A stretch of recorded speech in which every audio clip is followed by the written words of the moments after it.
Rebecca or Stephanie yet.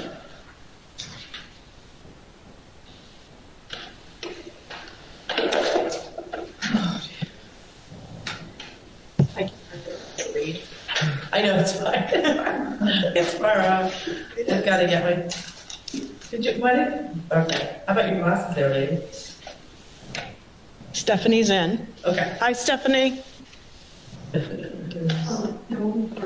Oh, you don't have, yeah, I have both. But obviously, I'm not doing any better since I don't wear my glasses. Fine. Oh, thank you. Where'd that come from? Over here. Oh, thanks. You're welcome. You're allowed, yep. So we're on the air now. Okay.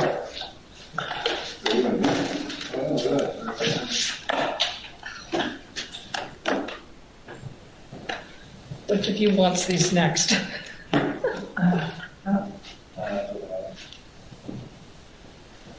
So Denise, I think we can probably get started. Okay. It's a little after 7, and I'm assuming Stephanie was in. She's in. There she comes back in. Is she Okay. needing to be let in? Yeah. Oh, hold on.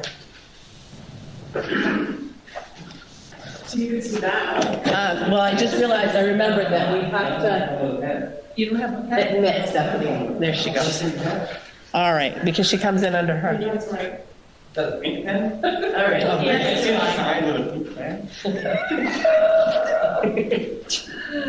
All right. Are we good? We're good. It's all right. You want to do the Excellent. You look good. To the flag of the United States of America and to the republic for which it stands, one nation, under God, indivisible, with liberty and justice for all.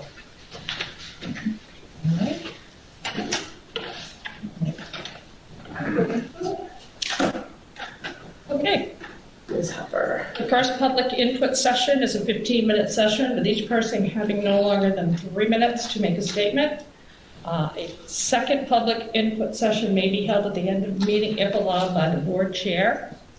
If the speaker would please give his or her name, address, reason for speaking. This input is designated for district residents, but again, the board chair may grant non-residents the opportunity to address the board. Statements concerning subject matter that falls under the law regarding executive sessions, for example, matters involving personnel, cannot be made during the public input. I believe there's still a live stream link at the top of the agenda people can click on. Submit your questions there. Do we have any? We have no public input at this time. All right, so the minutes, I did have, this was the one that I was there virtually. Yeah, semi-virtually, yep. And I ended up, I think, leaving a tad early, but I believe I was there for all of the votes. Okay.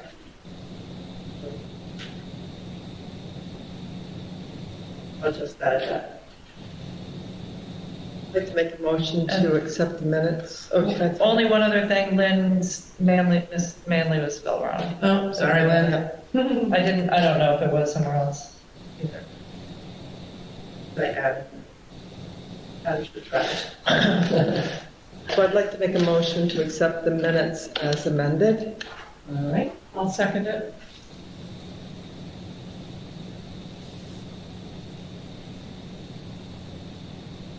All right. wait, you gotta do the vote, yeah. Oh, vote on the minutes, right, okay. You know what, it was not here? Okay. Currently, Rebecca. Who was not here? Linda's not and Rebecca, right? Linda and Rebecca are not? Are not here now, yep. Okay. Okay, so for the minutes, Travis? I abstain. Okay. Stephanie? Yes. Nancy? Yes. Lynn? Yes. Joanne? Yes. Estrida? Yes. And me, yes. Was I there enough to say yes? Yes. I Yeah, did. 5. Yeah, I think there is enough. Yeah, 1, 2, 3, 4, 5. Yeah. Okay. Okay, so the buses. So I think Jen Llewellyn sent the paperwork over with the minutes and the agenda to review, but this is, we will need to approve the bus lease for 4 buses, 3 large and 1 mini, and it's for the fiscal year 21 district budget. So that's this year. That's this year.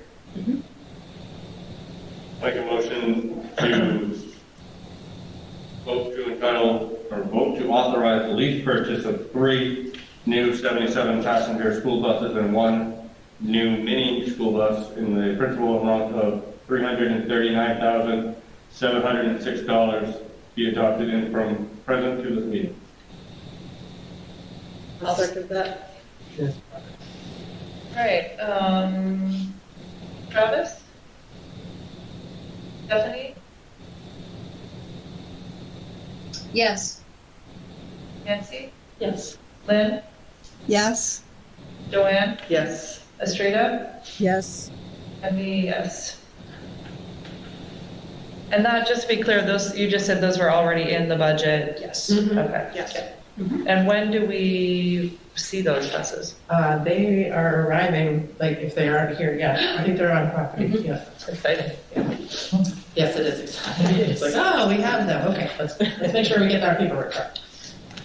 All right, and educational update. Sure, we just have a few updates to our educational programming. The first is that our attendance is remaining very consistent across the board with staff and with students from what we've reported in the past. So we're staying right there.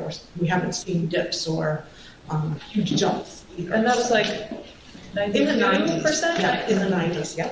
That's both in person and remote. Yes, yes. That's really great news.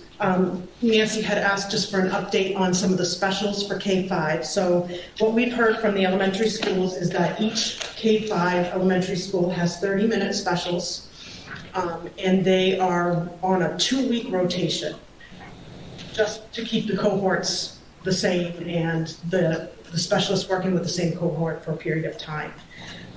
So all are at the 2-week rotation.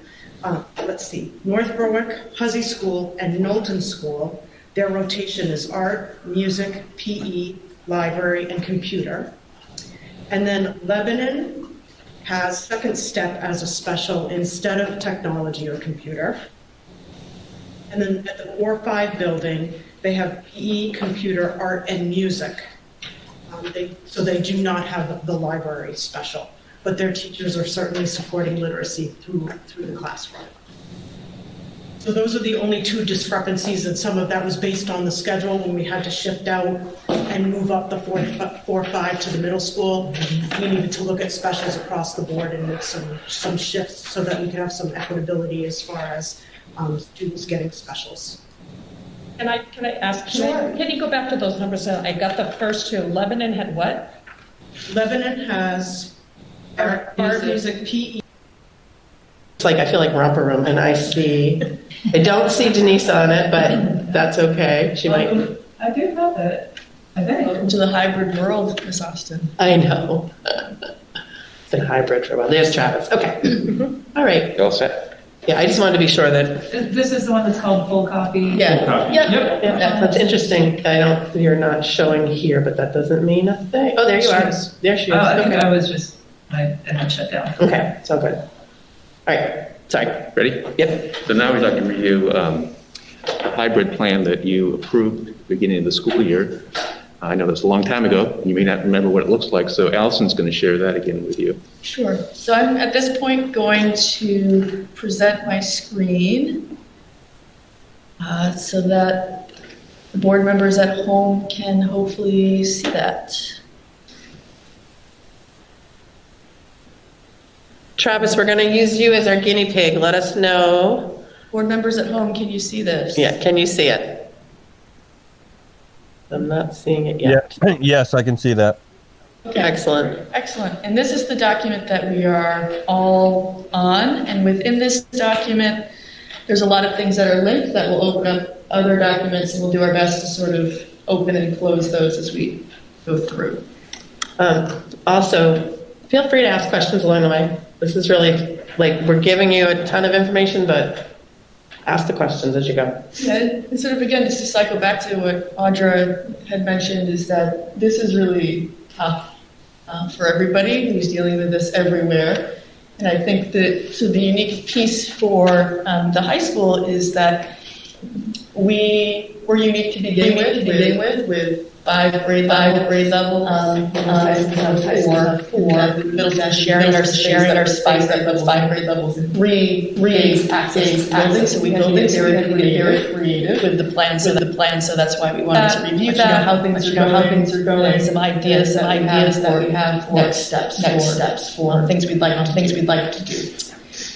So if you want to take a look at again a review of what we're doing now. This is what we call 1.0 hybrid learning schedule. And so we began this iterative process that evolved as we kind of go through to see how things are going, knowing that none of any of us ever imagined doing. It's always hard to picture. So we're living this now. And so just to review for us hybrid yellow framework, whether we're yellow or green, due to the required measures from the governor, mostly pertaining to safety and spacing at 6 feet. So for us on Monday, all of our kiddos, 12 are remote. And that is because the schools in our building those days having their in-person days. It's been actually really nice. Here in the building, guys are in here. It's very neat to see how much smaller they are. But they are very quiet. There's very big difference.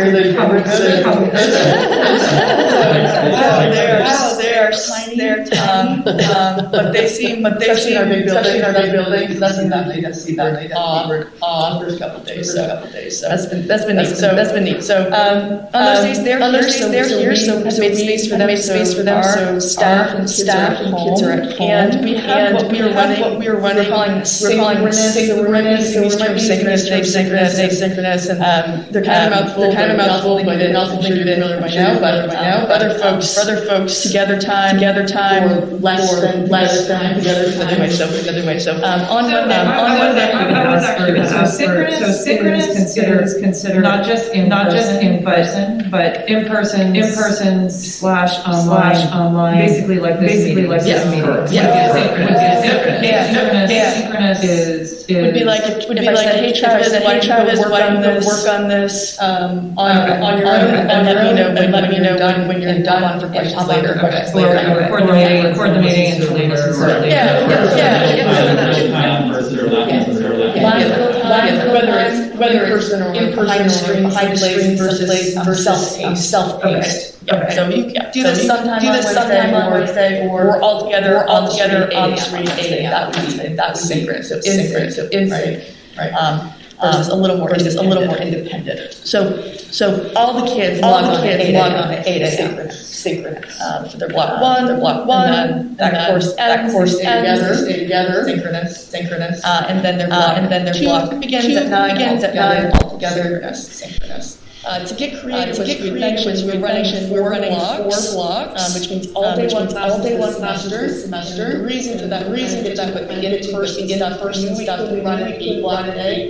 That's way too many transitions through the hallway. So we go with our day one classes, semester 1, day 2 classes, semester 2, and that prevents us from ever having to run an 8-block day. So what that means though is that AP courses that was a little tricky. We didn't want to not start class day 2 until January. All of a sudden it's day 3. And we did want other to be true. Where my AP begins now, January, then I have a gap for the AP exam in May. So we created special courses. We began by calling AP enrichment, AP extension, to allow the continual process of the APs, the APs have that sort of gap part. So that's where that clicks in until the 10 o'clock slots for those kids. Those are synchronous. I have an AP class that meets day 2, block 1. I'm in that class on my computer from 10 to 11, etc. And they have to be separated out by days for those blocks like that. Some kids take numerous AP courses, we couldn't have them all on top of one another. How are they kids, so if somebody has an AP class scheduled for this semester, and then they have one scheduled for next semester, but they're starting it during that time, enrichment time, or whatever you call it. So there's still work a bit of them, but there's no rating yet. How does that That's a great work? question. For the AP enrichment, we actually designed that to be block 5 schedule and added it to pass-fail with a pass-advanced option. So teachers could have a grade book that would put active on their technically inactive, so there will be a grade. Oh, I should probably look at that. I have a schematic that I will show more complicated than this. But it's nice graphics and why and how that works. In one of the emails that we got, the number of kids taking AP classes. I want to say it was like 250, 280, something like that. Okay. I don't know. It was something that's got sent out this week. But give a sense of what percentage of kids are taking. I assume that if they're taking one, they tend to take more than one. I don't know if the title. We could look that up though. Okay. Is that like 50%? Or Probably taking AP. They're also different grade level. I think rows as the students get older. Probably, for what freshman we are in human geography. We just started some new ones right now.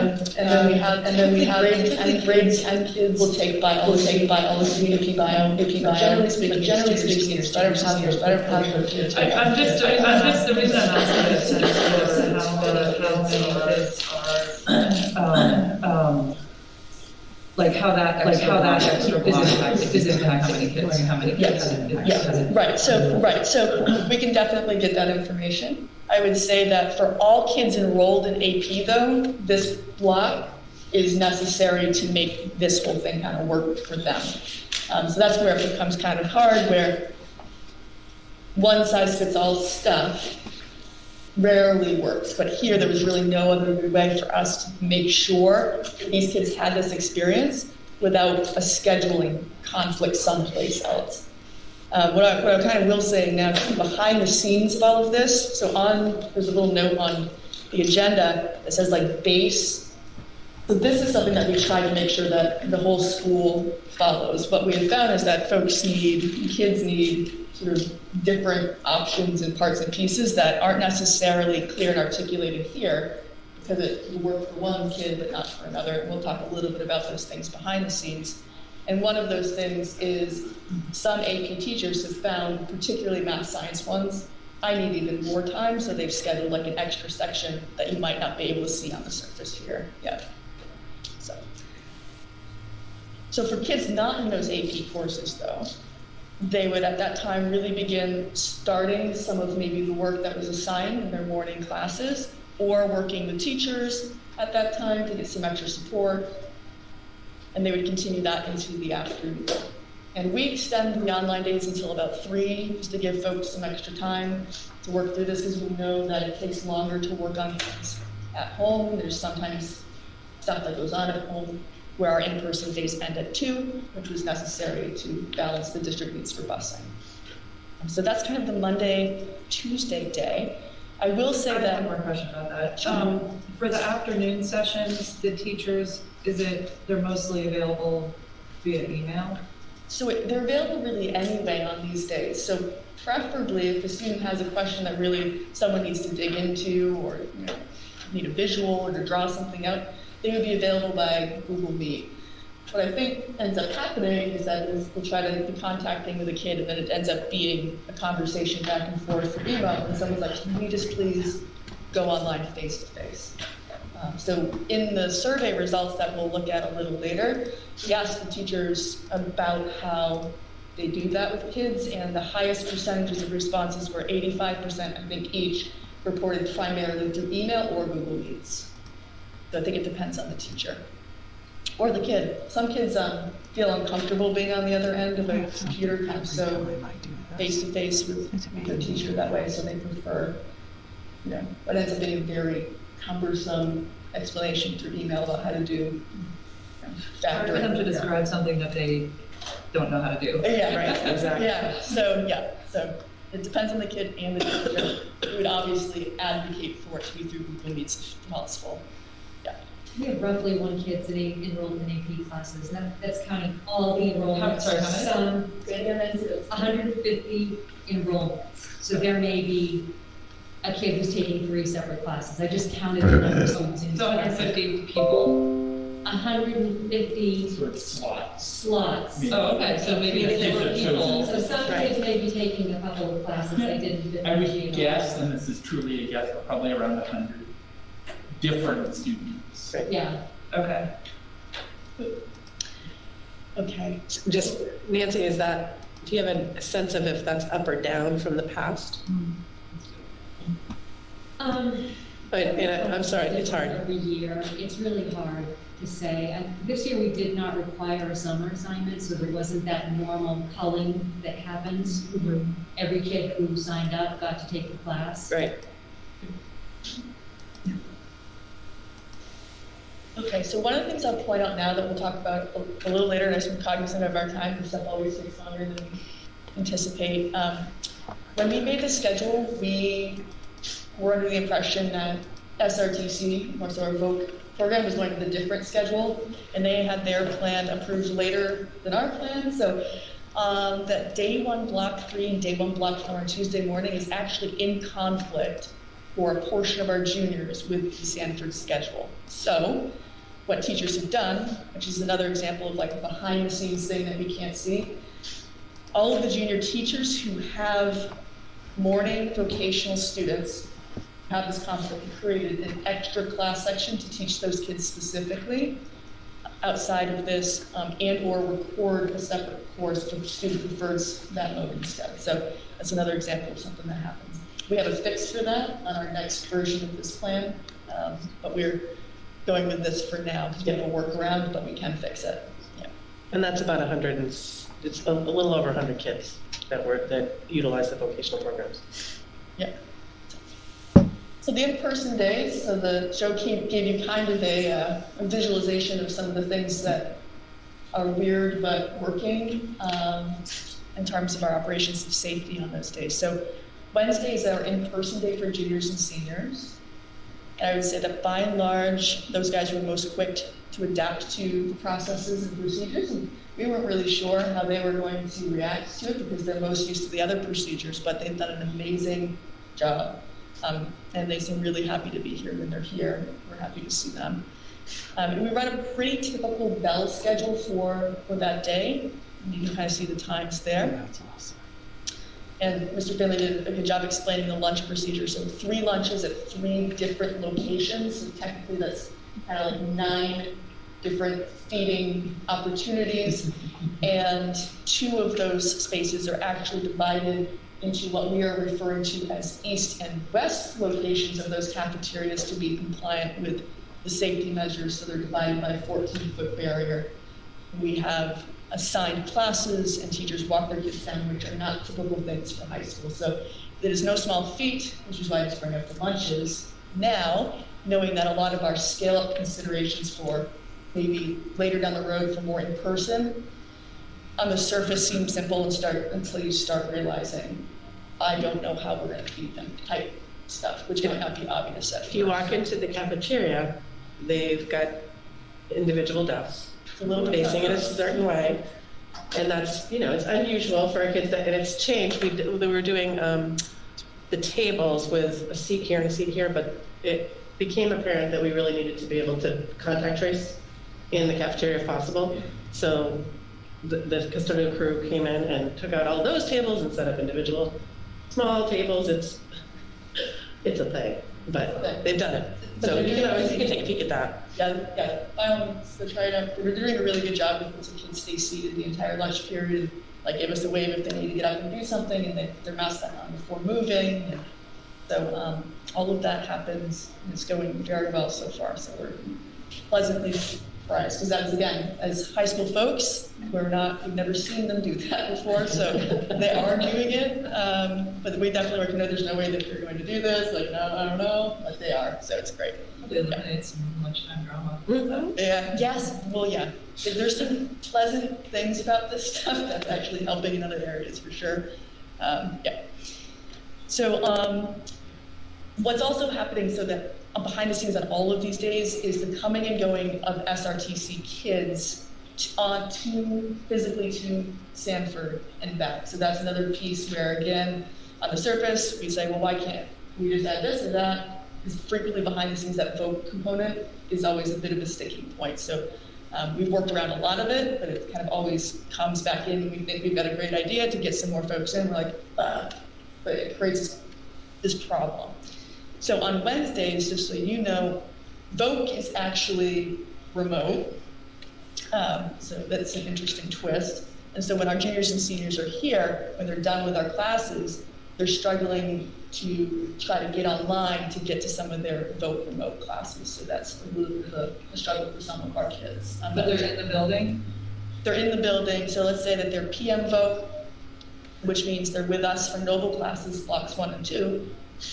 And then SRTC wants them on the computer live with them for 3 and 4 for them. So, and then there's the reverse is true for the morning. So they go to a classroom, but they're logging on to the remote vote program. Yeah.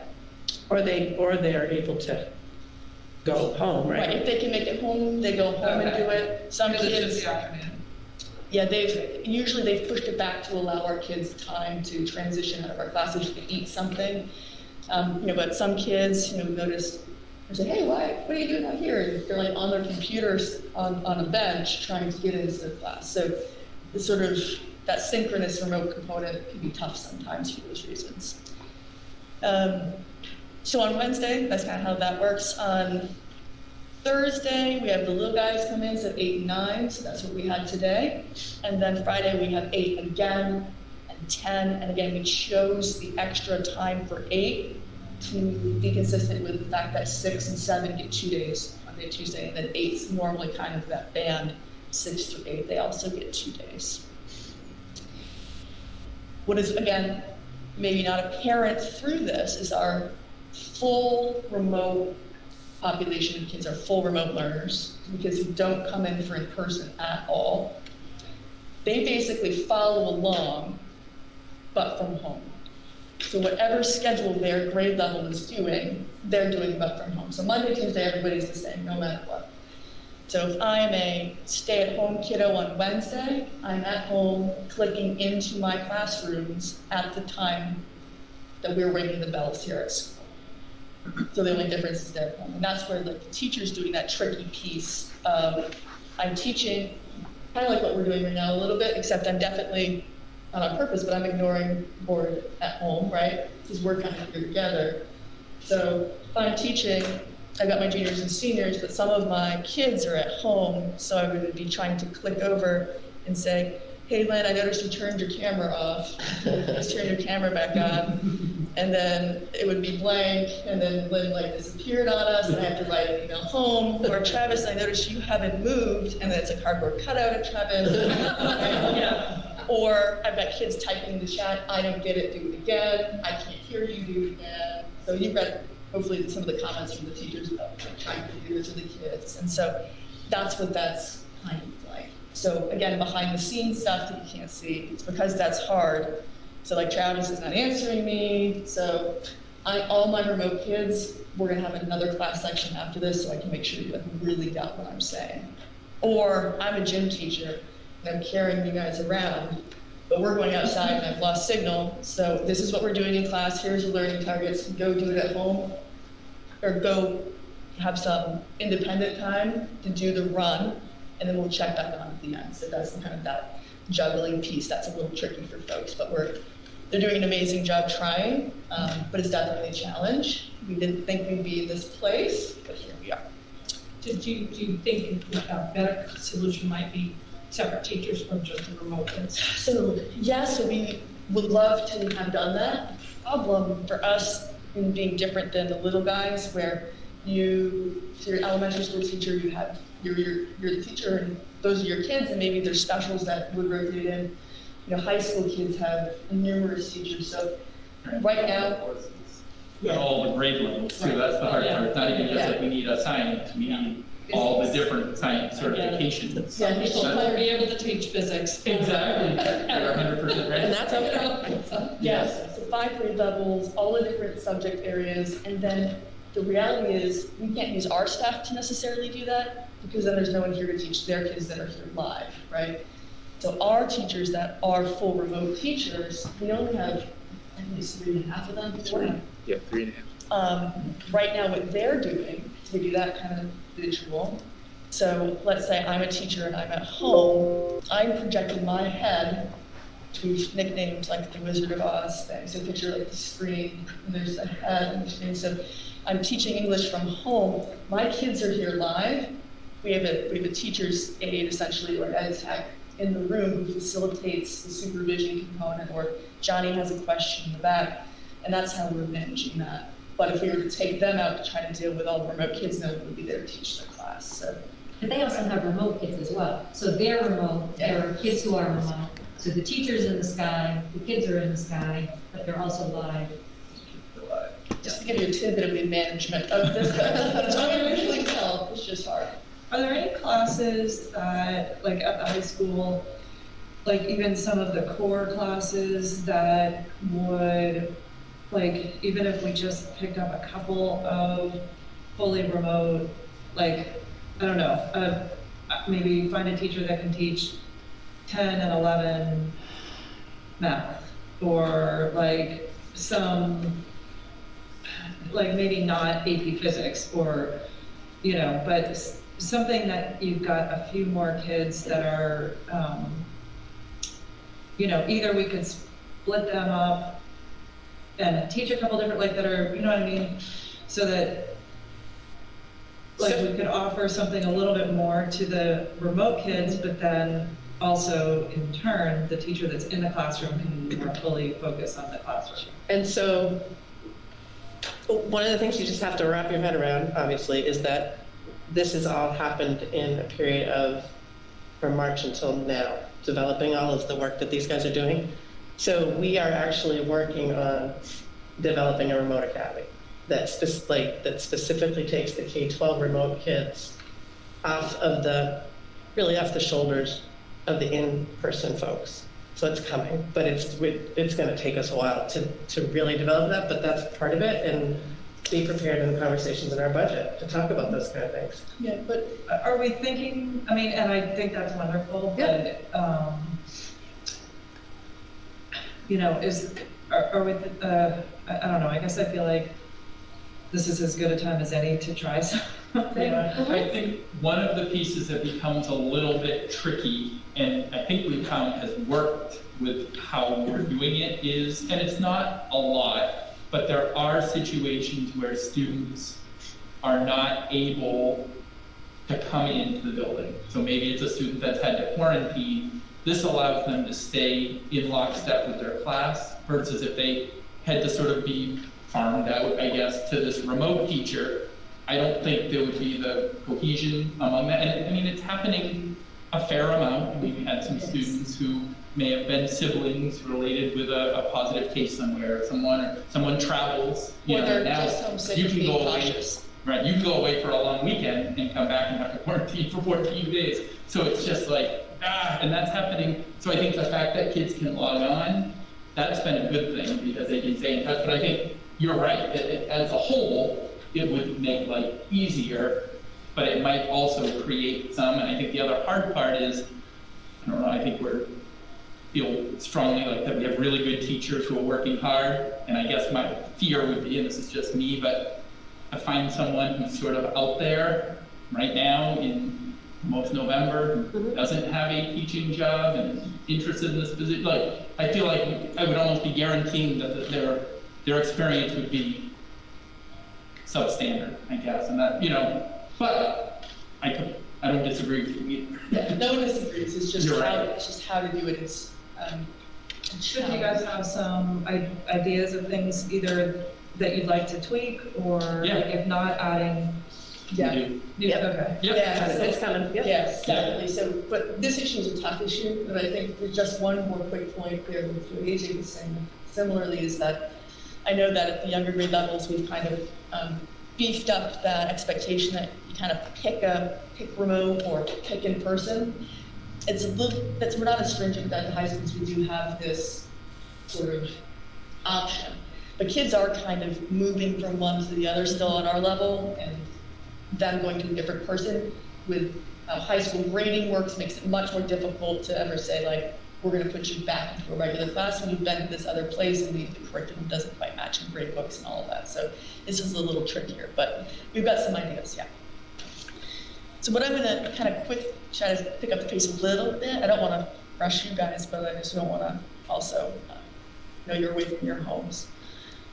Behind the scenes piece, I mentioned most of these as we were talking, but just so they're given a bit of an at a glance, is that while things may seem simple on the surface, they really are. And to meet the needs of kiddos as they come up in ways that we can't address through pushing it out to everyone, here are some things just to keep in mind, that we've got those Sanford classes going on sort of all in the background all day long. And then secondly, right now, as I mentioned, all of our teachers who are dealing with that AM voc conflict on Tuesdays have set up a separate class that you can't necessarily see on that schedule. There's what we're calling extra AP section, so not the AP you're seeing on the Monday, Tuesday, but those math science folks in particular have set up an extra section to meet the needs of those kids that you necessarily can't see. A lot of our folks too would normally be using nighttime or different in-class opportunities for honors options. A lot of them are doing pull-out classes to be able to really concentrate on meeting the needs of those learners too. As I mentioned, it's really tough, right? I gotta pull my Travises and those guys at home together because I'm doing my best to make sure they're getting it there, but I've got kiddos here, so most of them are pulling them out too. We've found through some of the survey data, and this is to be expected anyways, but a lot of case managers are pulling together their groups of kiddos with IEPs to do some reteaching of things that maybe weren't quite clear, or they weren't sure if they were clear because of the remote setting. Sometimes it's hard to read if kids are getting it or not. That's happening too.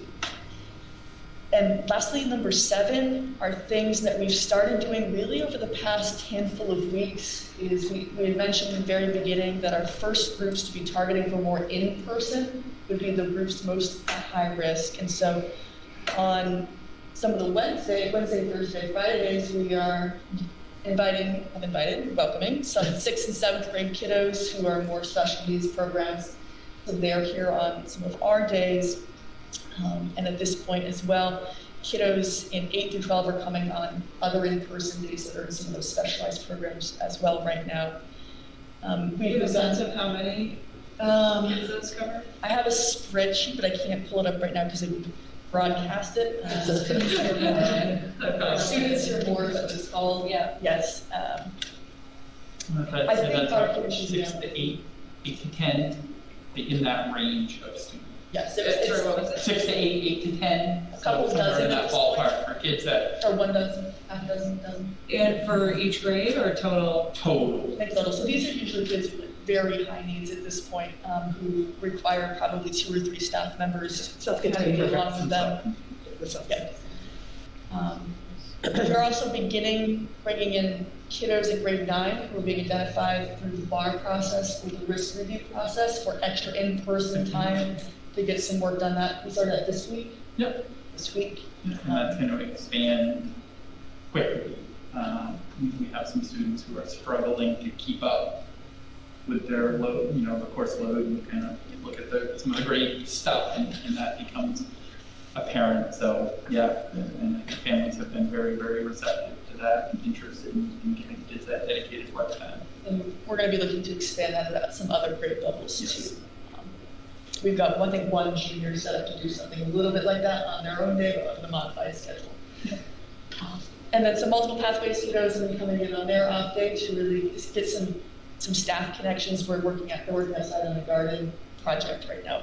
Just some examples of what we're kind of trying to do to slowly bring some folks in when we realize, okay, as Mr. Finley said, this seems to be working. We feel like we can handle at least some small populations who really need some more time safely. So there's that. Okay. The other documents here are things we've already talked about. There's extra things for you guys. I know that one of the challenges you have are trying to answer some questions from some folks who might be very specific. So, for example, under the explanation of the plan, the yellow plan, I linked the letter that we sent to parents. You've probably seen it, but that's always helpful to kind of refer back to so you can see exactly what we told them. Feel free to refer back to that. And then those grade level planners are, all right, if my kid's not in the building today and we're not doing together time synchronous, what's my kid supposed to be doing? And we're going to talk about that a little bit in the next step, and how to make that more clear and more structured. But those are just tools to kind of help. But we're not going to go through all of those right now. All right, the next part is some of the data that we put together. So I'm going to turn it over to AJ to talk for a little while. Sure, and definitely, please, there is a lot of information here. Please jump in at any point if either it's going too fast or just, hey, what does that mean? Where did that come from? So the first page has the number of students who are currently working in both the hybrid and the fully remote models. So you can see there it's a little over 21% of our kids currently are working fully remote. Sorry, which sheet This is back on the full copy. Yep, full copy, and it's page 3 technically at the bottom. Okay. Report of data, remote versus hybrid plan enrollments. Okay. Yeah. So fully remote students, we have 255 currently, and as it says here, that number has steadily but slowly increased as time has gone along. And then the highest percentage of students currently we have right now is grade 10, with a little over a quarter of the students working fully remotely. Do you have a sense of, do you feel like the people that are slowly but steadily choosing remote, do you have a sense of whether or not it's fully for health reasons, or is it more like, it's just easier? I think for some students, they can't stand being in a mask all day. It's really hard for them, so they choose that. I think for others, it is a health concern. Yep. We have a lot of parents who are caring for their parents in the same home, so they worry about transmission and germs and those kinds of things. But is that something that would have changed? I just mean more the change. Well, I think as the numbers kind of fluctuate Yeah. within Maine, I think when we're lower, they're not so worried. But when we started having the outbreaks in Sanford, and now that the numbers have continued to climb, I think some Yep. just And it get does nervous. a little bit ebb and flow, and even beyond this sort of parents who have fully, said we're going to work remote for the time being. There are, as I spoke earlier, I mean, we've had a 3, 4, 5 families in that range just this week. The numbers are increasing. I'm worried. We're going to go ahead and keep our kids home for a couple of weeks, and have them. And it's a tough spot because no, we're not going to change them. We're trying to keep some consistency. But if the option is either be absent or log in and get the instruction, I think we're always like, yeah, log in, we're not, we don't want to commit to this fully remote, but if those are the two options, we're like, yeah, we want you to keep learning, so please log in, click on the link and join class, so. And didn't we sort of say that there was a date? Yeah, last Friday, is that right? We think that these numbers will stay fairly I think so. until the end of the semester. It's hard to really tell a family that they can't when it is for a health reason, and it's really Right. scary. Although it wouldn't go the other way necessarily. It's been more the other rare. It's been rare coming the other way. I mean, even, again, if everything worked and the classroom continued to be safe, we had this family who said, my work schedule has changed and I can't be home anymore. Is there absolutely any way that my kid could come to school? I think we'd say yes. You know, I mean, I think our model of the same teacher working with the student makes it easier to say yes than it would at K-7. Yeah, that is an I'm not option, being, that's I the don't mean truth. to be difficult here, but we're talking about 8 through 12, so I assume we've Yeah. already made the assumption that these kids are home with no parents. Not always, certainly not always. I mean, there are some educationally who the parent will say, hey, I'm making sure. Yeah, I think for the large part, yes. Okay. But we've had families call and say, my work schedule, my shift got moved. Can I go ahead and switch? Yeah, I mean, and again, not so much from will the kid be safe at home, but will they Do the work. continue the same work completion that they were completing as a parent there? Some parents actually take their kids to work with them, and the kids work from their workplace. You have That's that interesting. situation, you know.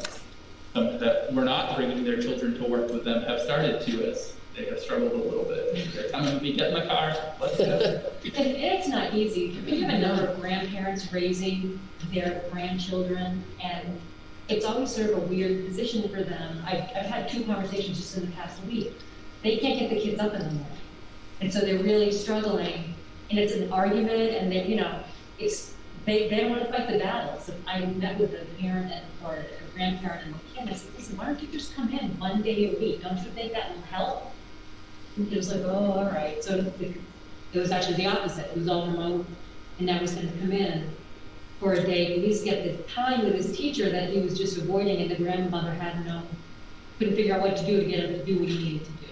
So there's a variety of reasons why folks choose these options. We always try to support the family what they believe is best first, and then work slowly to say, hey, maybe another option might actually be better. How can we help you with that? So the next piece is attendance, if you want to take a look there. So this is based upon a 3-week average of attendance data. And so I will just go through this a little more quickly. There's a couple big points we really just wanted to kind of show you from it. So kids who are enrolled in the full hybrid option, so those kids are coming into school on their day and then remote on the other days, the attendance is about 96%, which is pretty good. It's almost as high as we have in a normal year. Yeah. So the attendance for the kiddos following us along from home, so those kiddos, which like what Travis is doing right now, you'll notice that it's at 86.4%. At first, that doesn't seem like a big difference, but a 10% difference in attendance is actually a lot in terms of attendance standards as far as they go. On Mondays and Tuesdays, where all those kids are together, so the together time stuff, the online, we're at about 92%. Overall, so all of that kind of combined, so if you're asking me, what's the attendance of Noble kids doing the classes, it is about 90%. And that is about 5% lower than our aggregate on a typical year. So we're usually a little bit higher than that. That's to be expected given the conditions. This is all certainly much better than projected, so I think that we're pleasantly surprised, although we're obviously very concerned about those kids who aren't kind of making it. The next table here can be a little bit tough to read, so we pulled out kind of the big takeaway bullets at the bottom. So Noble High School kiddos enrolled in that full remote option at the older grade levels, so grades 11 and 12, are absent from class at a rate twice as high as kids enrolled in the hybrid option. And that considers not just the hybrid's in-person day, but it also factors in their, like, say their Monday, Tuesday remote. It does not. That includes just the Wednesday attendance. Oh, okay. So yes, okay, yeah. If you Yeah, look so at just Wednesdays only. So Nice value. so this is comparing these two boxes. Okay, so it's comparing the kids that are enrolled in fully remote in 11 and 12 to the hybrid 11 and 12s only on Wednesday. Yeah. Coming in person. Yeah. So those that come in person. Is there a piece of this, and maybe it's here, but like, do you see the same drop off with those 11 and 12s on their Monday, Tuesday?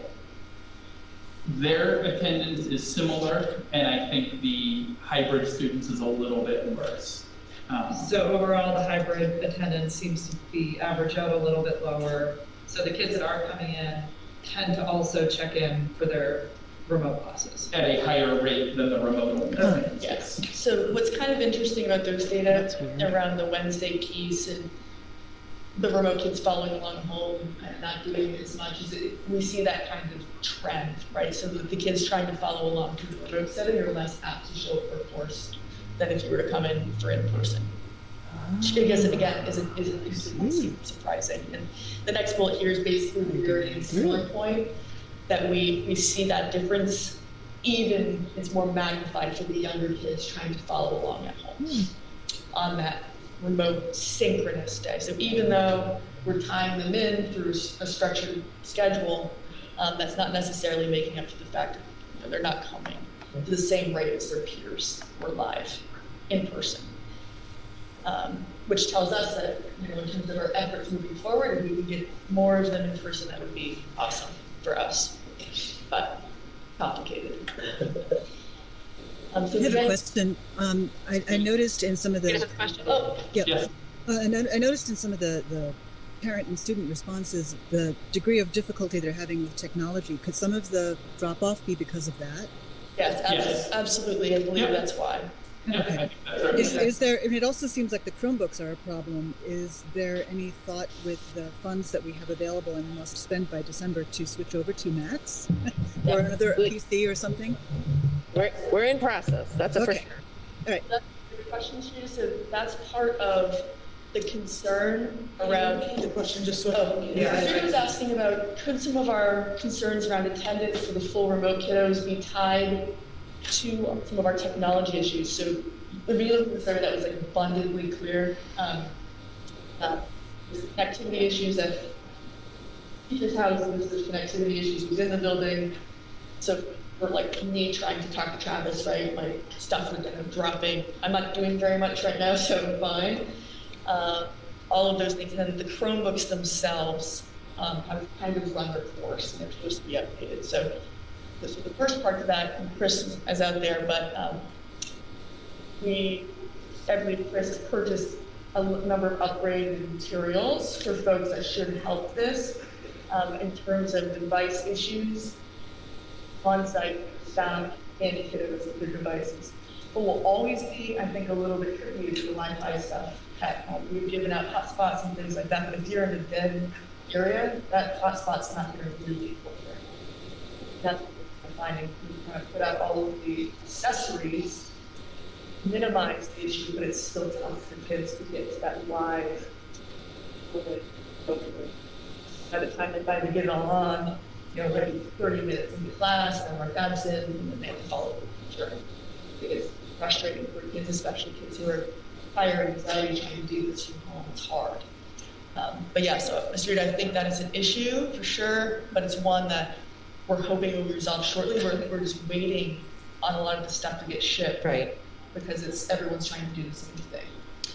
I have a question that's sort of half that and half attendance. What are we doing with kids that are sort of late on the remote stuff? How does that get, and especially if it happens to be a technology issue or not? I don't know. They could probably say it was. Yeah, no, so we are still utilizing sort of a tardy as, and obviously if there are technology concerns that lead to that, it's excused.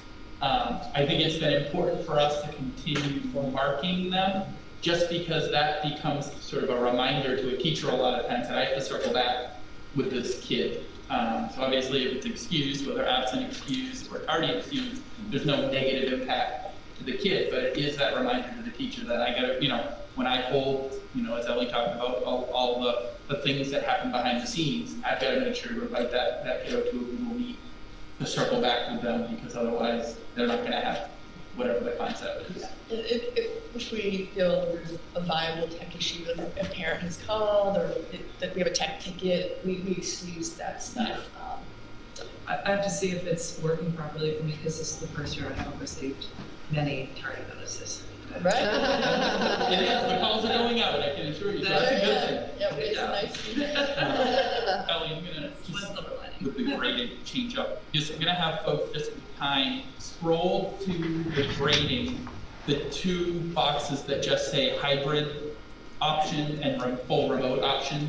They hopefully will fit pretty well right on your screen so you can see both of those together. The top box certainly takes some time to look at. That's sort of everybody at once. But I think what we found is some interesting information with the hybrid versus the full remote.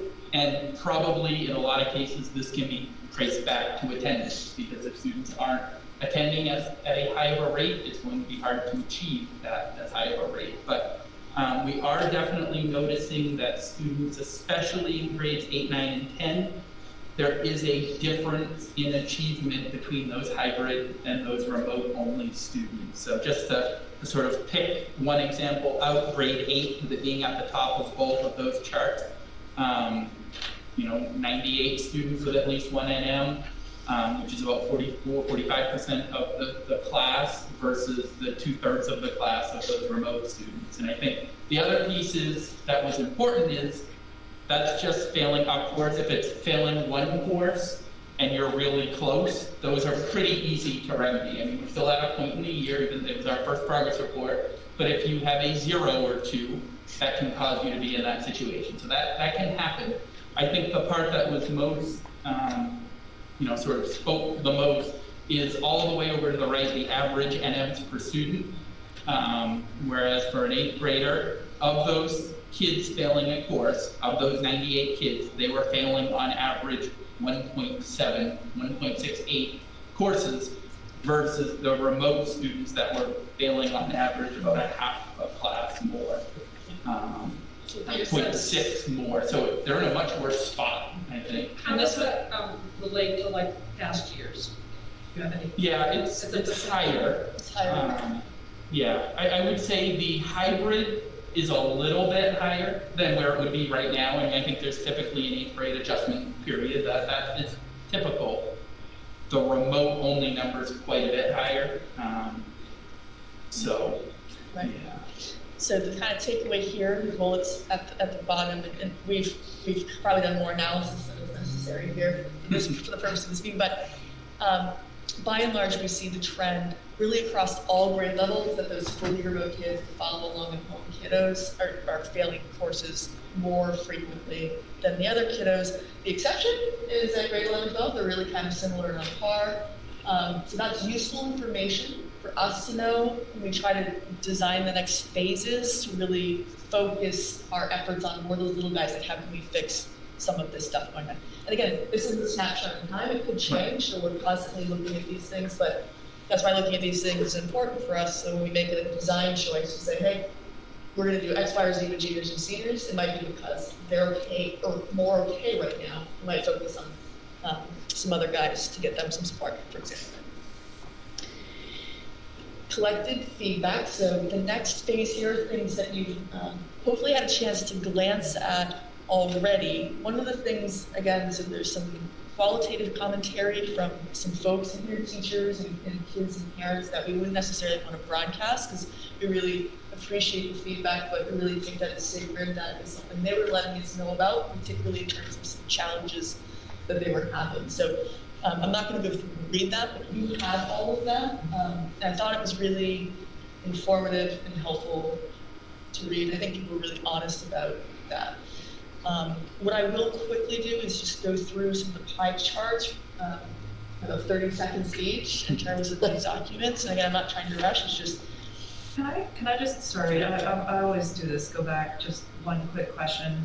For the grades. Yes. Do you guys ever break that down for male, female? Mm-hmm. Sometimes. And you see a disparity?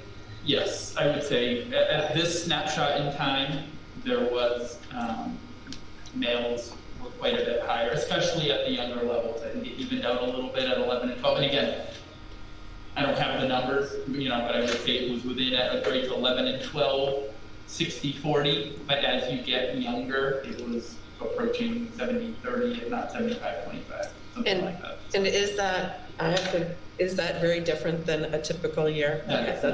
No, those percentages are the same. It's an uptick among all right now, but that. Well, we can look at those data to be accurate numbers. Yes, sure. But that's a good point. That's enough. I mean, that ballpark is enough for me. But I think that's a point that is important. Yeah. Yes, And yes, and as the anecdotal feedback that I heard in the spring was that shift had a more significant impact on boys, just for reasons that are not a surprise to any of us. Yeah. But it's something worth studying. Definitely. you're right, yes. Yeah, there's a lot of interesting demographic pieces to this that we can look at more closely and that are important to consider as we design things in terms of equity for kids too.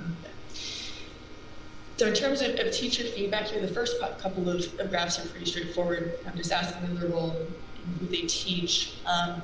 What's interesting here is that in terms of student attendance, a lot of teachers feel like the attendance is about the same. There's sort of equal portions, feeling it's either higher or lower than normal. So again, these types of conditions really affect everyone differently, so that's not necessarily surprising. In terms of student workload, we talk more about workload in the other surveys as well in terms of perspectives and breaking it out by grade level. But that's one of those things that can be very subjective, is that Gigi and I can be given the same assignment, same workload, and I think it's too much, and he thinks it's too little. He does his, I don't do mine. So it's sort of one of those things. It's be a quagmire to work that out. But 60% or so, so the majority of teachers are to say they're signing, or work completion is about the same this year. And again, some folks higher, some folks lower. In terms of the volume that teachers are assigning, not surprisingly, about half say it's less than usual. They see the kids less frequently. Kids are struggling more, so they kind of go with the pace of the kids in front of them. So they are having to adjust in response to the needs of the kids. A good portion, about 40%, is about the same, and some folks say they're signing more than usual. In terms of the rigor, so how hard is that work they are assigning? Vast majority, so 77%, that it's about the same in terms of the richness and how difficult the assignments are, with about 20% saying that it is lower than usual. Again, not surprising there. The vast majority of teachers have unleashed their honors options at this point. We'll look at to see why some folks say no. My guess is that they are necessarily responsible for doing that anyways, because it's not their grade level or course, or they don't have that course until next semester. And at this point, if they should have, that has happened. In terms of kids' participation in those things, so we've been talking a lot about trying to provide these opportunities for enrichment, opportunities for support, and they're not always taken, but we want to make sure that they have them, which is why we asked the question. So you can see there that most teachers have about 10% of their class participating.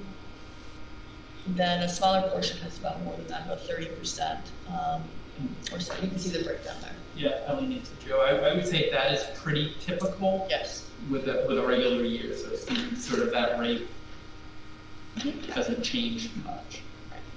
And again, that's because we have heterogeneously grouped classrooms. That's one of our differentiation strategies there, to sort of extend and challenge those kids who maybe in a more traditional school would be in an honors track or something like that. So again, this was kind of hinging on sort of the sweetest part, and I'm not going to show the comments, but about half of our teachers having significant issues with technology that they are experiencing or that they're noticing that their kiddos are experiencing on the other end. And again, if you haven't read those comments yet, please do so later, because they're really paint a pretty clear picture of what folks are dealing with. The next piece here, we're really trying to make sure we're doing our best to meet the needs of everyone, which is very hard, and sometimes those needs are completely opposite directions. You're asking about families and students that have asked for you to sort of increase the rigor, increase the workload. At this point, it's about 90% of our teachers have not received requests like that, but 10% have some.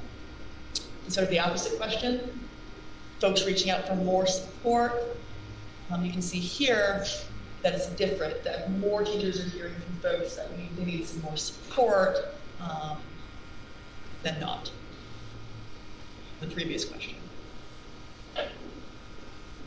The next piece about how teachers are utilizing their time on those Monday, Tuesday days. So working with students in those support sections. And we're really asking about the quantity of students. So again, just because we're providing an opportunity doesn't necessarily mean that all the kids are really taking that on. Let's see the results there. And this was kind of back to your question, Denise, about how that was happening. And that was where email and Google Meet individual sessions, it was about 80-something%, 85 for one, 82 for the other, are the primary. And then the next one up is small group sessions through Google Meet. So that'd be 85, come on back. Here again, I'm going to kind of not go through all the comments because this is what the teachers had written.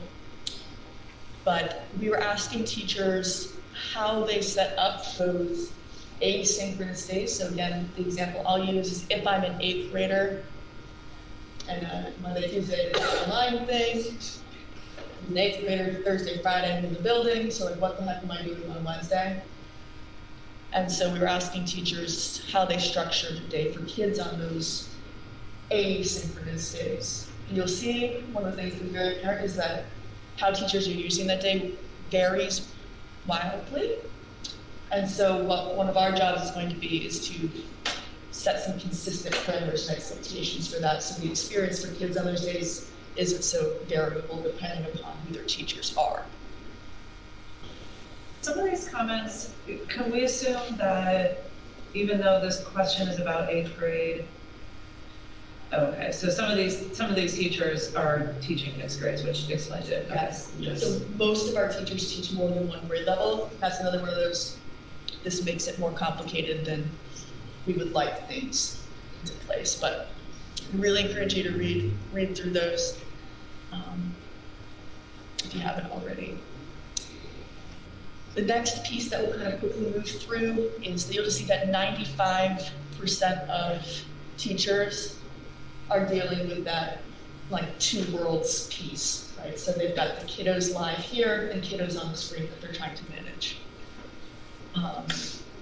And then asking them how difficult that is 17B.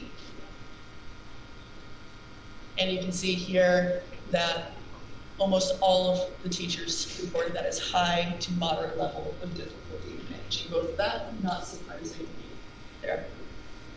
You guys are all a very well-behaved class, and our kids are very well-behaved too, but you know, working with teenagers in both those roles is tough. And then indicate whether they can hold separate, to sort of manage as a completely separate class after the fact. It's about half and half.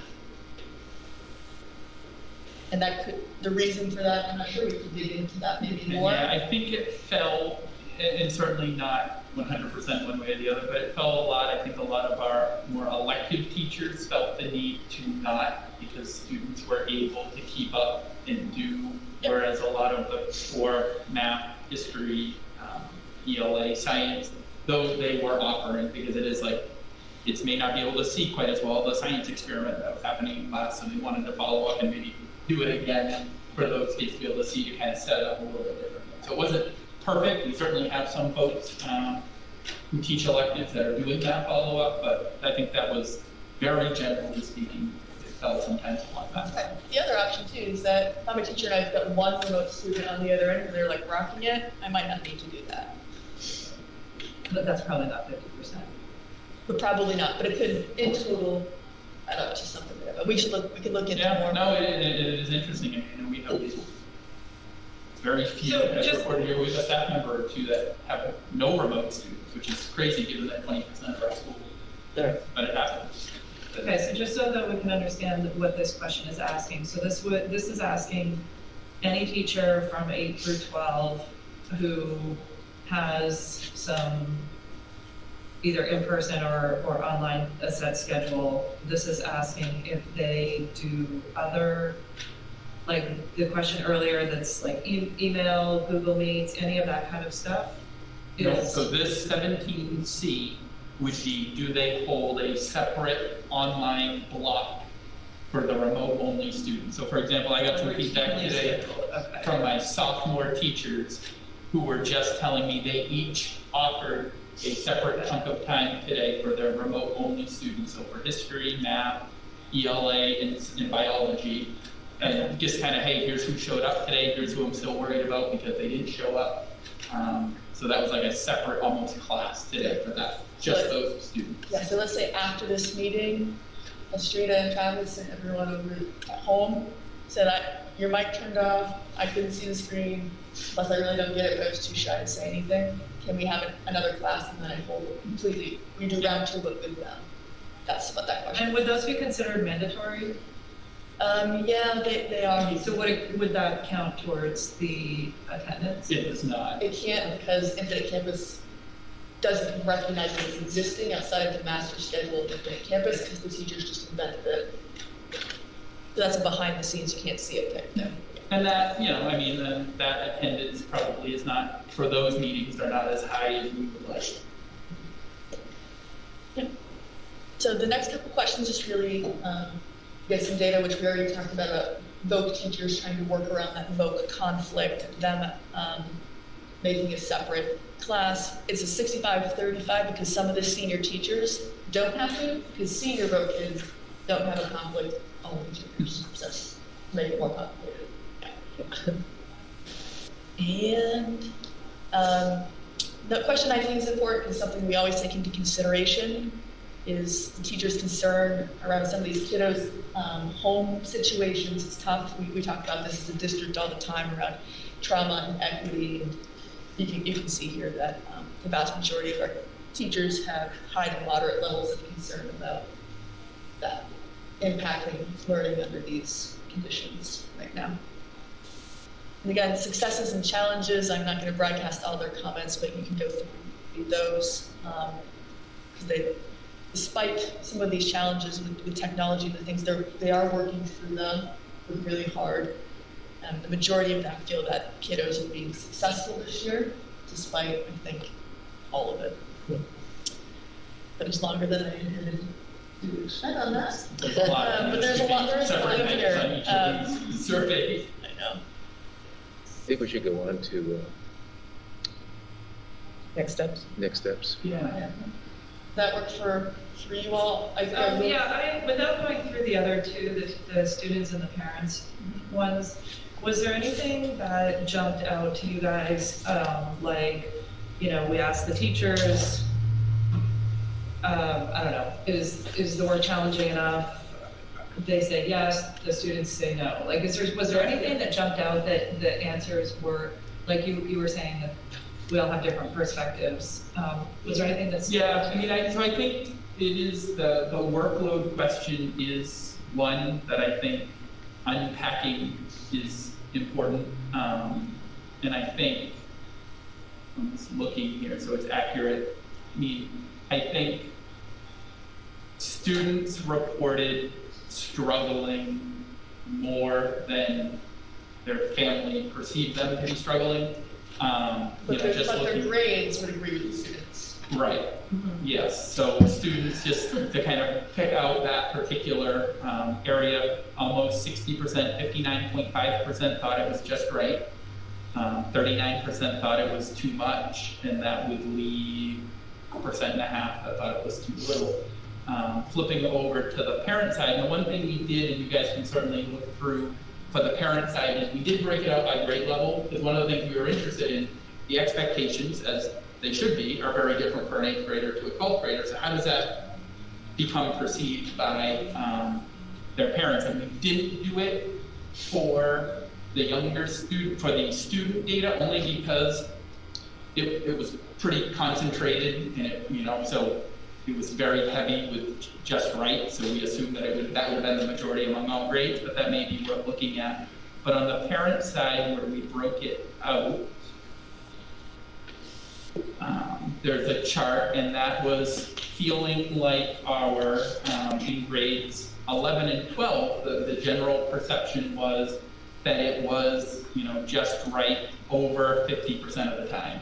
And again, from grade 8 through 12, the just right fluctuated between 46% and 54%. So not a huge difference, but we are talking about 1,000 responses, so that's a fair number of people.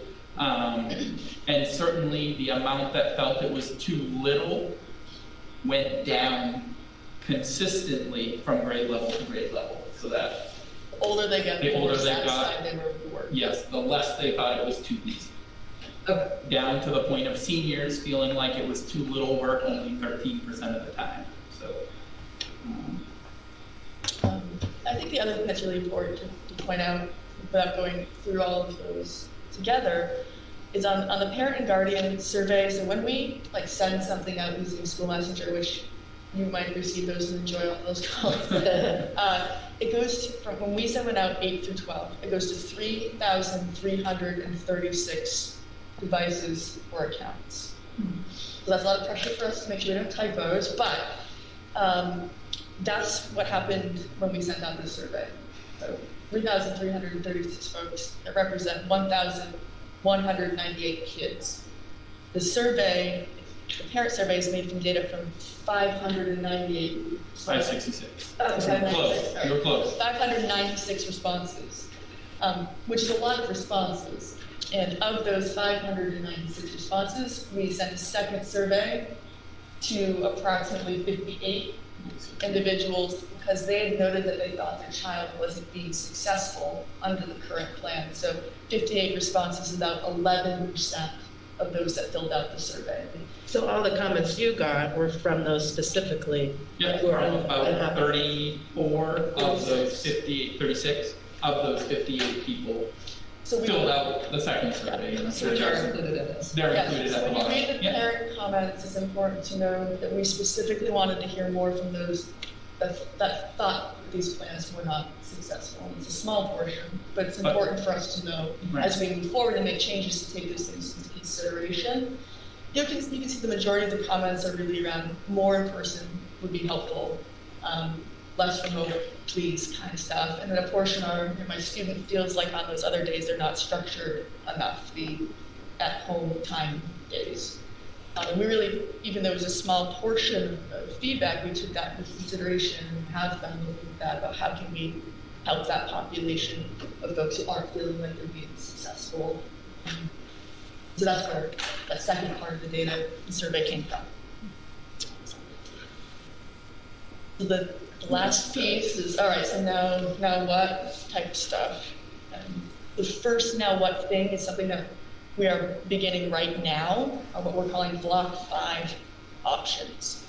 So knowing that sometimes it's tricky to do a one-size-fits-all thing during the day, some of the reasons we talked about, these block 5 options are things, so how can we meet all of these different needs? Some people need more support, some people need more enrichment. I am on page 8, the very last page on the first link. We don't have access. Yeah. Oh, I'm sorry, hold on. Come on. That was the one that Yep. said that. Right, okay. By the way, as she's sharing access, I was, I reached out to Chris Russo to make sure that everybody could still be heard appropriately. Yeah. He said yes, and he said, I understand that tech is taking a little bit of a beating here. Oh, we don't know. And he said, no, he gets it, but he's, I asked him if he wanted to speak at some point, so at the end of this, maybe we'll just hear from him about technology, because we do have a big push to bring in new tech. But the other piece of this is our municipalities, our towns need to really think about their own work in terms of negotiating the bandwidth in our areas, because that's a huge struggle. Right. We can make it better, but we can't fix that. So we got to work together on that one. I think that's the appropriate thing. I pointed that out because that is a huge problem. Yep. Everyone is having a problem. Yeah, does everybody have, do we all have planar broadband in the 3 towns, or what is it? I'm sorry, what did you say? What companies do you have? Every town has a different company. Oh. So Rochester, like Lebanon has Comcast and Atlantic, I think, right? Atlantic Brian. Yeah, so it's a multiple, it's pretty layered problem that we have. And the state is trying to work on that, but we had a whole hope and a prayer that we were going to be able to set up our own towers kind of thing to help get bandwidth to all of our towns. And the state came in and swooped the company away, and they're too busy. And you know, it's all about the cash flow, right? So anyways, more information, but I think Chris can. It should be. Well, the state of Maine, so it's with that, the DOE, it's just a bigger fish, you know? The rest of the state versus being able to come here. Exactly, yeah, so we'll let, it's just so complicated, like so much of this is so complicated, but we're learning every day. So, So some of these things we can make better, some of them are a little beyond us, but we're gonna do our best. We need to make sure that whatever we design doesn't put those folks at a more of a disadvantage who are stuck in these spots that don't have access to the internet the same way that other kids do. So one of the things we're trying to do is give folks more options beyond the base schedule, or what we're calling block fives, that occur outside of the regular bell schedule. Some of these are already occurring, so we're already offering standards recovery right now. It's live and up and running in the virtual land. We're trying to focus on some extra senior sessions that can actually occur on site, so they feel like they have an extra touch point here on their non-in-person days, so Tuesday, Thursdays are shadow that in-person day. And those being either general academic support, senior project support specifically, because that course is tough and kids often need extra face time there. And then an extra day attributed to post-secondary planning. Next would be have sort of these pre-packaged online courses through Play-Doh courseware. And so for kiddos who want to maybe a bit elective that we could not, or there wasn't enough space in the classroom, or they're just looking, my kid doesn't have enough to do, what can you help me out? These are sort of really great offerings here, and we provide elective credit for kids who successfully complete that. And we have not only sort of a tech support person, but that person is also taking on the extra obligation of doing content area support and tutoring through that program as well. Which program is it? What are you calling that? Play-Doh. That's the name of the. So you have, there's somebody on staff who helps kids who are enrolled in Play-Doh courses? Yeah, Jessica Cutliff, yeah. She's amazing. So I have a question. I don't know if you can hear me, but what this block 5 plan, what's the chances of getting that changed, the timing around a little bit so that the kids that are involved in sports can actually participate in it? So that's a good question. We designed this before sports came back. So that's something that we can look at, Travis. But that's a very good point. I'm gonna make a note of that. Wait to see what color we are tomorrow. Yeah, that's the thing. It's constantly changing, but Travis, thank you for bringing that up. That's good. Already winter, they definitely backed up, but I think that's something we'll want to have the mobility to be able to move those times around depending what is happening with athletics, for sure. Yeah. Thank you. The time is way outside of the normal teacher work that we can't like that. Do we have any flex time for those teachers that are taking over? Some of it. Joe, do you want to speak to that a little bit, or? Can someone give me access? Yeah, we're paying. You still didn't meet? Is the one that's the block 5 options? Yes, I shared it. I will, should be anyone at MSAD. So are you in your school account, Denise? I was. Okay, I can get it now. Okay. So those are, we're not offering so many of our extracurricular things, which typically have stipends to go. We were able to reshuffle some funds to stipends and folks here for that. And lastly, the one that we are still sort of in the design phase, and we had a staff member sort of write her plan for that, had it on my desk now, is sort of this lecture series thing, sort of modeled after like what a college kind of lecture course would be like, special topics, we have a guest speaker, we're going to read a peer-reviewed article and talk about it as a group, and that also kind of a social component being set a little further outside of the school day for those kids. And the other reason for these obviously being set outside the school day, and that we can't place them in it, is that the voc kids being able to drive, leave Sanford and get back to the computer who would want to participate. And then for any non-driving students, to give them a chance to get home, because there isn't a late bus. So we tried to set it at a time that they would be at home and settled, and then could log in. So our hope was to just have a little something more for folks looking for it there. Let's see, so that is definitely doable, something we are, again, beginning to do now. The next thing that we are looking to do is on our yellow schedule, those Monday, Tuesdays, increasing the amount of together time. We're working on it. Yes. So, and it's not that it matters, but the block 5 one, I can look at the preview but not open it up. I have a question about the standards recovery. How does is that something that like kids get identified for that? How does that work? Yeah, that's a great question. So that is a referral-based program where a student can recover credit in certain courses because they did not pass the course or pass the standard within a course, are referred by the teacher of that course. And on the referral form, the teacher will indicate the areas that need remediation, whether it's linking assignments or other modules, and the standards recovery teacher works through that with the student until they're all set, and then their transcript is adjusted to reflect that they learned the credit. That's a program we've really been running for this point. Years. Yeah, no, I mean, I always hear it talked about, but I didn't realize that once, so if somebody fails a class, they can go into this, prove that they have whatever, go through whatever process, and then get the credit? Yes. Yep, they don't need to necessarily repeat the entire course. We do not allow them to. And is it for only certain courses, or was it like just this like English, math? Any course that would be required for graduation that they would need to fix. Yeah, that requirement would exist that they would have to, they need that credit. That particular class versus it would, like you wouldn't do that if it was a credit that sort of fell into a bucket of things they needed to check off, but if it was the actual. Yeah, like if I took gym for the 6th time because I love gym, but I don't need it to graduate, but I didn't do so hot the 6th time because I decided I didn't really want to do it, I wouldn't need to recover that credit. Okay, it's full. It was already a surplus credit.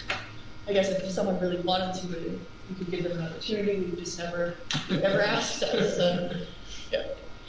You should have access to the other one now. I apologize for that. There's a lot of links here. You might need to refresh. You should. It's open. Yeah, it is working. We're on version 2.0 yet? Yeah. 2.0. Can I see it again? Yes. Nice. Okay. So one of the things that we're looking to do is on Monday, Tuesday, we've built a modified version to allow all 4 blocks to run on those days instead of just 2. We feel like kids can handle that increase in time. We also, that allows us to fix that vocational conflict and eliminates the need for teachers to run that extra class section that they're trying to do. I think it will help the voc kids be less stressed about that conflict. So we're looking to do this next, and we're able to probably do this pretty soon. We just need to meet with our leadership team at school and then walk our staff kind of through that, and then just give everyone sort of some forewarning. So yeah. This plan increases the number of classes kids take on the Monday, Tuesday day from 2 to 4 on both days. More together time, synchronous, remote. We think it's just enough that it won't really exacerbate those tech issues that people are having. Because much more than this, then we can kind of get into some danger zone of really some issues around equity for kids. But we feel like this is enough that we can still maintain support and give kids a little extra time with their teachers on Monday, Tuesday, and vice versa. And this is doable for everybody, I think, in terms of our staff and all of what they're working through. So that's something we'd like to do. Kind of along with that, I'm back on the main document, because everything else is the same that you're looking at except the Monday, Tuesday stuff. When are you thinking of trying to implement this? So Travis, we had hoped about doing it at the turn of the quarter, which would be November 7th, but that doesn't give us enough time to meet with our staff because we've got sort of the conference day and we have a staff meeting on Monday, but we wanted to kind of parse this out with our school-based leadership team first. So, but we could probably get this started Thanksgiving time, latest. So can I just ask a question about this? So, okay, so where previously you would have basically all the blue in the afternoon was not there previously. Right, so you would have had block 1, block 2 remote on one day, block 3, block 4 remote on